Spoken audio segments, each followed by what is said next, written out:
Hello, you are on Initiative Africa. My name is Asha. Welcome to your weekly magazine featuring Africa on the move through smart innovations and initiatives that work. On our show today, a childhood spent in Pointe-Noire, Congo, then in Paris. Our guest this week has strong ambitions and an unshakable conviction in Africa. Dimitri Titi is creating an African valley in France. So in fact, if they use this diaspora properly as a valuable resource, only then will the country be able to grow. And today is quite a mover and shaker when it comes to achieve his goals. At age 48, this father, an entrepreneur, is part of this new generation of diaspora willing to do anything to contribute to the development of his continent. Dimitri Titi ambitions to create an African Silicon Valley in Paris. As simple as that. Bonjour Dimitri Mufumutiti. Hello Dimitri Mufutiti, thank you for joining us on Initiative Africa. How would you define Adrns, the Association for the Promotion of Northern-Southern Relationship Development that you chair? Is it an initiative by the Congolese diaspora to promote economic relations with Africa? Hello, Laurence. Thank you for having me. In fact, I am the president of Adrns, an association created in 2017. And first, just a little bit of history, so you can understand how we got here. In 2007, there was a huge project based on North-South cooperation, and we took advantage of that occasion with a colleague, Marie-Alfred Ngoma, to reflect on how the Congolese diaspora could contribute to the development of their own country. We took, as an example, the Malian and the Senegalese diasporas, which are very structured and very organized. We thought, how could we do the same for the Congo? So in 2007, we had our first meeting where we had people from Brazzaville who took part, and it's all started there. We had some recommendations as a result of those meetings, and then we became increasingly involved with other groups active in North-South economic development, and finally, after 10 years, we took stock. There were good things accomplished, as well as not so good. So finally we realized that nothing had improved despite all the recommendations that we had identified back in 2007. That's why in 2017 we created the Adrns Association to tackle the points that we had identified but that had not yet been dealt with. What were the negative points that you noticed at that time? Well, the negative points we noticed were mostly the lack of solidarity. Very often when we had the impression that whenever we had an initiative that we were the best, believing you can do it through our own efforts. But in fact, afterwards, you are confronted with a reality on the ground when you don't actually involve the local authorities, whether it's an embassy or the powers that be. So to bring in medicines, for example, or to bring in agricultural equipment, very often there are those who try to succeed with their own funding, but once in the field, they faced a lot of complications and the plan falls apart. Those who have somehow succeeded found it didn't last, and that's why, by taking all these people's experiences, whether they've succeeded or not, we thought that at a certain point you had to do it differently. That's to say, to structure ourselves further upstream. We're here in France, and together we are much stronger and can create synergies in a way where we can associate more partners. So last year you were received by the European Parliament to present your project. What kind of cooperation are you aiming with the European authorities? So the reason why we were received was simply because there was an article which was published in October 2017 by the President of the Parliament, Tajani, who said that by 2030 the European Union will invest 40 billion in the African continent. I heard that when he spoke in Tunis, and I immediately sent a message to the Parliament, and I was pleasantly surprised to hear from an advisor that the President of the Parliament, Guglielmo Di Cola, and thanks to him, I was able to present my project. He asked me to come and speak to them. At that time, the Cotonou agreements were being discussed, We know since they actually ended at the end of last year, and there will be new agreements drawn up between 2020 and 2030.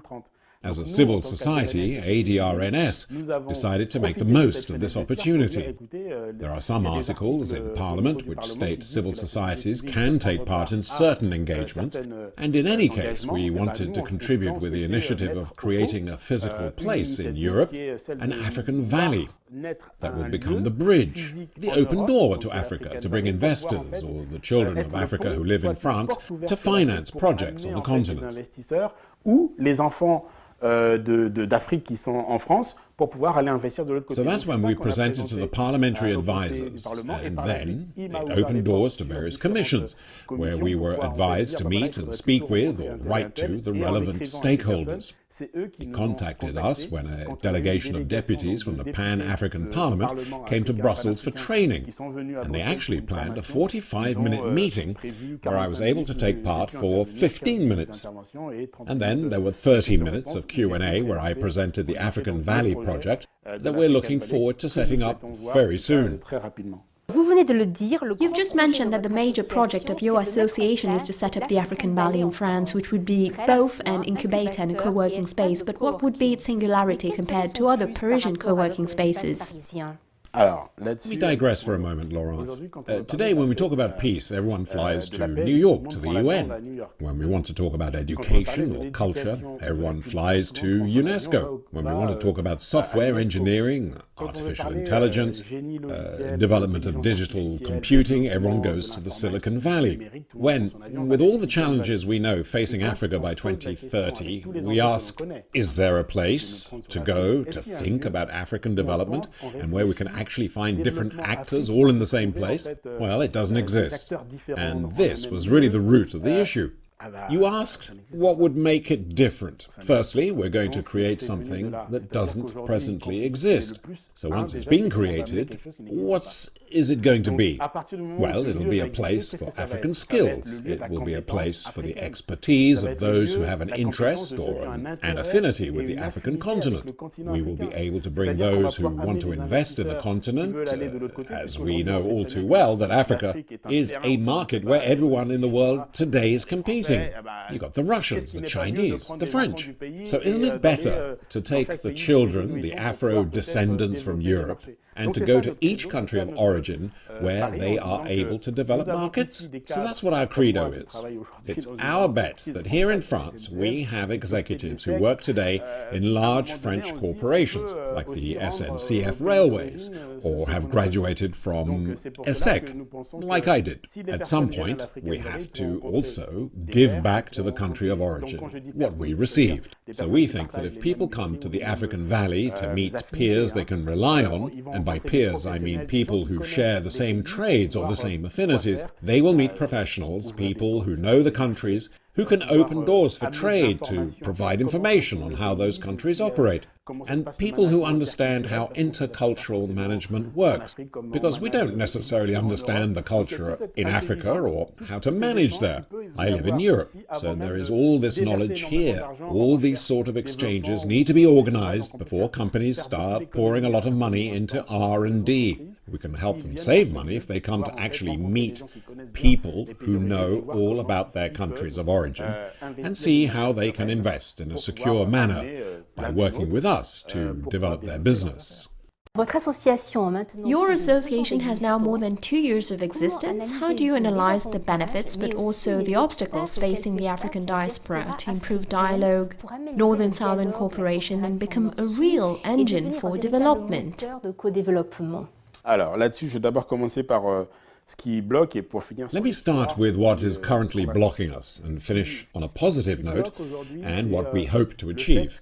What is blocking us today is the ability to structure and organize ourselves. There are already many initiatives for the African continent. The national press last year carried a number of articles about seminars on Africa, and it seemed hardly a month went by in France without there being a presentation in a major university or a company about Africa as the land of opportunity, or Africa, the new El Dorado. Even the Harvard Business Review wrote about it. Donc je veux dire, à partir de ce moment-là, So, I mean, from there, if a lot of people who are not from Africa are concerned about the potential of the African continent, then the local children, the Afro-descendants, what are they doing today? Well, there are many initiatives that we try and put together, yet sometimes it doesn't work. Why? Well, because of jealousy. Because it's why him and not me. I think we have to move beyond that. Today we have reached a point where we need to come together. Let me take an example from football. Sorry about that. But not too long ago, Lionel Messi won the Golden Ball Award, whereas everyone was saying it was Sadio Mane who deserved it. If you analyze the 54 delegates, there are only 11 African journalists who voted for Sadio Mane, while in South America they all voted for Messi. Now, if you want things to change, you also have to change mindsets. At some point, you have to stop blaming others if it doesn't work, which is why, to start, we have to unite. We have to put aside our jealousy, our differences, the why him, not me syndrome, if you like. I think what's important is to realize where we are good and where we are not. You have to find complementarities, and this is what I aim for. To overcome these obstacles, last April we started Afterworks in Paris, which meets for 2 hours from 7:30 to 9:30 p.m. every 2 weeks in the Madère restaurant in the city centre. We bring together unique expertise from the diaspora that we are honouring, and who have 25 minutes to present what they can bring on the table. There is time for questions and answers and then networking. But to what end? Well, the idea is to create the confidence to develop relationships, and as people meet and appreciate each other, we can then start talking about business. And not the other way round, because very often today we want to connect to talk business with people we don't know. So evenings like ours at Afterworks are recreational, but at the same time have great content. It's not just to come and have a beer, but to actually build relationships which will allow us to work on trust and perhaps overcome the blockages that we've encountered in the past.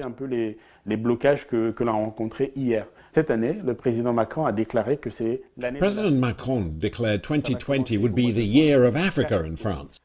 There will be a major event from the 4th to the 6th of June that will bring together all the African heads of state and African companies to actually launch this project. And we at the Adrns Association will organize a major afterwork to be held on the Place de Bordeaux, to bring together the CEOs who will be on site and all the economic actors, to allow them to connect with the ecosystem that will also be there and bond, so that when we decide to do business in a country, we already have these relationships. And that's my wish. Create afterworks that are identical to what we do in Paris, to actually expand the network. That's my ultimate wish.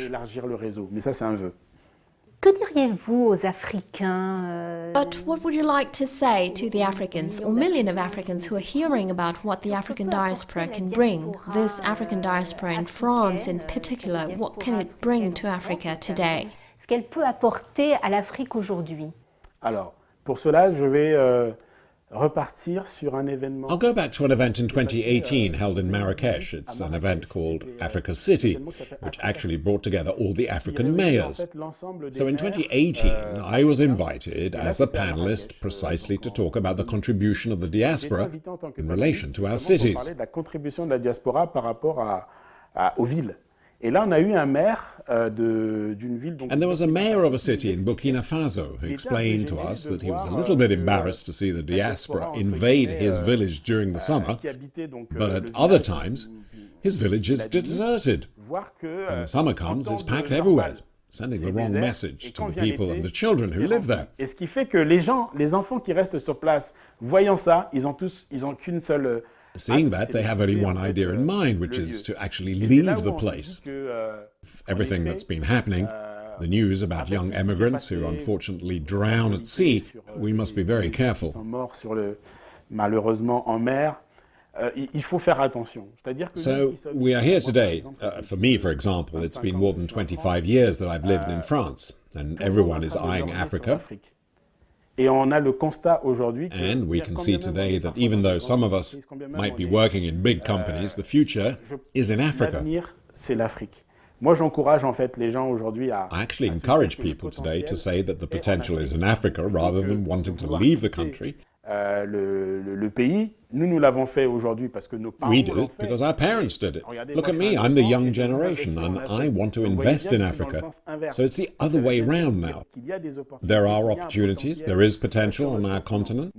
Firstly, I strongly encourage the youth to stay, and secondly, we who are over here, we can work with the local authorities, either mayors or other institutions here, or companies even, to see how we can come and promote investment in certain companies to create jobs. Because by 2025, almost 20 million children will leave the educational system. And if there are no jobs, it's going to be a disaster. So that's why at Adrns, we really want to encourage people to invest in Africa. We have a 10-year window. It's happening in Africa, it's not in Europe or in Asia. And I can confirm that Asia is over. Everyone is coming to Africa now. I encourage everyone to stay, therefore, and also to know how to use the acquired skills and experience of the diaspora. I have more than 20 years of experience working in large companies at a very high level. It's a valuable experience we can use to improve and upscale companies to generate income, since that's what allows people to be paid, and when people are remunerated correctly, they stay. They want to invest, they want to build a life, they want to start a family, and that's what a country needs, with the support of the local authorities, of course. We cannot do it without the help of these local authorities. And they should not be afraid of the diaspora. They're just people who grew up elsewhere and who now want to give back to the continent. Grandi de l'autre côté, qui veulent revenir, au contraire, il faut qu'elles s'appuient sur elles. On the contrary, they should rely on them to fill certain gaps in knowledge, in certain processes or skills. The diaspora is here to help the country, not to compete with it. On n'est pas là pour venir faire concurrence. So in fact, if they use this diaspora properly as a valuable resource, only then will the country be able to grow.